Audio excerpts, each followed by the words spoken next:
Snow kiting. It may seem extreme, but that's just part of the appeal for this local legend. Evening. Eric, how are you, sir? Come on, you like tigers. Yeah. Well, I think it doesn't matter what I've done in life, whether it's been keeping fish or making jewellery or what it's been, the technical side of it has always interested me. The more satisfactory technical information you can log into your brain, then the more fun you're going to get out of the end product. And I think that, fun is the optimum goal.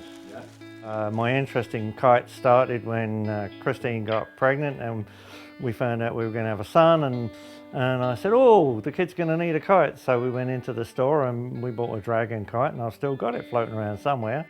Eric is 4 years older than me, and when I met him I was 17. My mother was horrified. What was I doing dating this old guy? You know?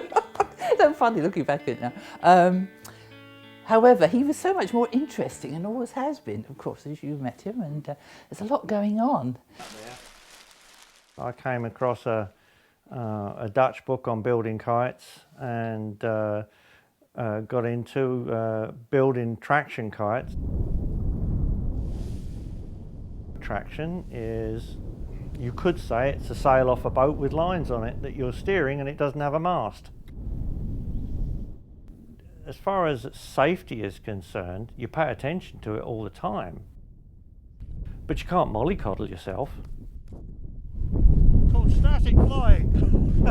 Very static. The brain still remains about 18, as a friend of mine liked to put it. Ask any older person. They still think like a teenager, but they have to deal with the body, so you try and do the best with what you've got.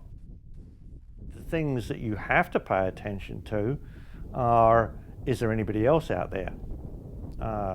Where you're headed. You don't want to be near the riverbank in the case of whether you're on the water or whether you're on the snow and ice.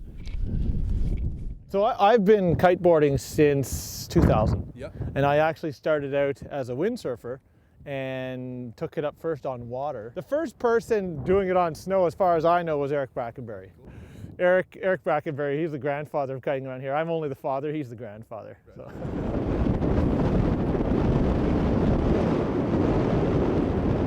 You get situations where you might go out with a load of gear on, and when you take your helmet off and your scarf off, it's like, wait a minute, who's this grey-haired old guy, you know?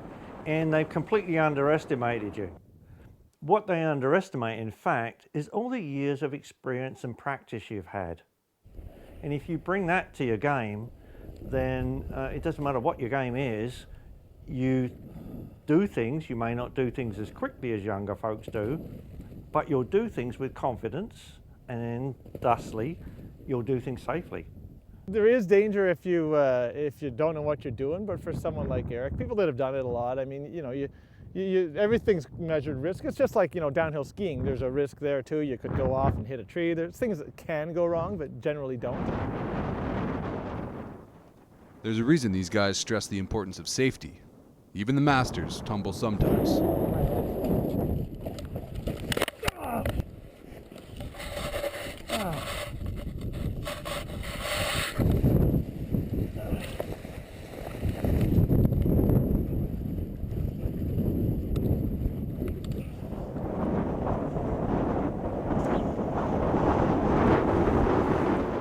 Eric was back up in a jiff thanks to his safety release, and he'd managed to pique my interest in kiteboarding. So after listening to Eric talk about kiteboarding and explain his passion and watching all those other guys do it, I thought I had to get down here and try it out myself. So I'm here with Rodriguez from Elos Kiteboarding, and he's going to take us out on the lake. Sure. Rodriguez, what are we doing today? Yeah, we're gonna hope that the wind is gonna come in first of all, but if we can go out, we're going to be flying a trainer kite at the beginning. Yeah. Which is a small kite and it's pretty easy, user friendly. Right on, right on. Sounds All good. Right. Let's go do it. Yeah. I've flown a kite for about 20 years, so let's see how this goes. Anyways.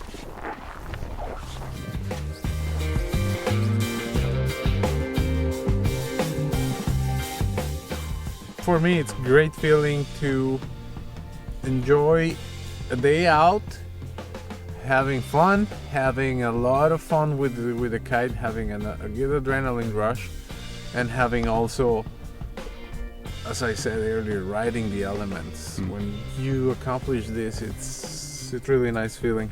If you pull too much, you probably gonna have a little too much tension. If you push away just a bit, we want always to have intention. Yeah. Imagine 1 to 10. We want to keep between 4 and 5. Okay. This kite has some ground though. Rodriguez is an excellent teacher and extremely patient, which is good because before I could strap into a board, I had to relearn how to fly the kite.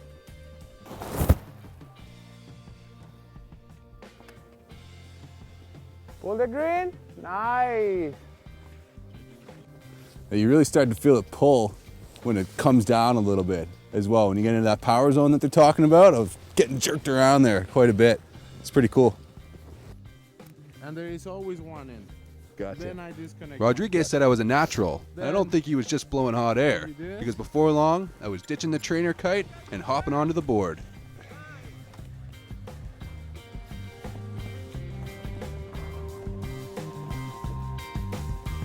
Yeehaw!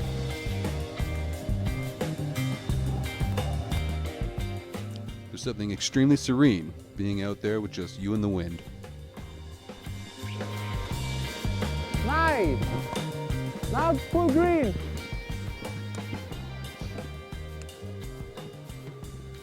My first experience kiteboarding was a blast, but I couldn't keep my head in the clouds forever.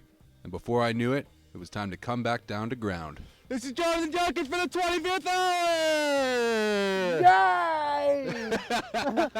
Yay!